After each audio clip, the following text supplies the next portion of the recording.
அமெரிக்காவின் வரி மிரட்டலுக்கு பதிலடி கொடுக்கும் வகையில் அமெரிக்கா மீதான சார்பை குறைக்கும் பல்வேறு அதிரடி நடவடிக்கைகளை கனடா அரசு முன்னெடுத்துள்ளது.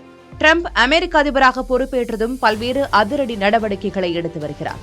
தொடக்கத்தில் கனடா அமெரிக்காவின் 51வது மாகாணமாக மாற வேண்டும் என்றும் அதற்காக நடவடிக்கைகளை எடுக்கப் போவதாகவும் கூறியிருந்தார். டிரம்பின் இந்த அறிவிப்புக்கு கனடா கடும் கண்டனம் தெரிவித்த நிலையில் கடத்தல் மற்றும் சட்டவிரோத குடியேற்றத்தை கட்டுப்படுத்தவில்லை என கூறி கனடா மீது கூடுதல் வரிகளை விதித்து டிரம்ப் உத்தரவிட்டார்.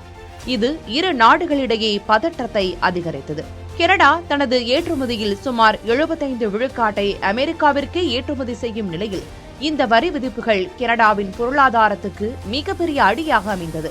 இதனால் பிற நாடுகளுக்கு ஏற்றுமதி செய்யும் வகையில் சீனாவுடன் ஒரு ஒப்பந்தத்துக்கு தயாராக உள்ளதாக கனடா பிரதமர் மார்க் கார்னி அறிவித்தார்.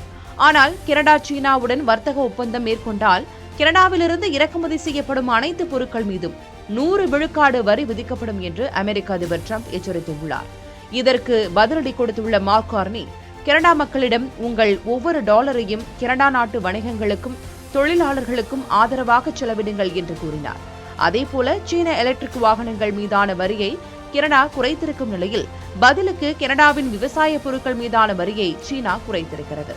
தன்னால் அமெரிக்காவை அதிகம் சார்ந்து இருக்கும் நிலையிலிருந்து கனடா வெளியே வந்துள்ளதாக கனடா செய்தி நிறுவனங்கள் செய்தி வெளியிட்டுள்ளன.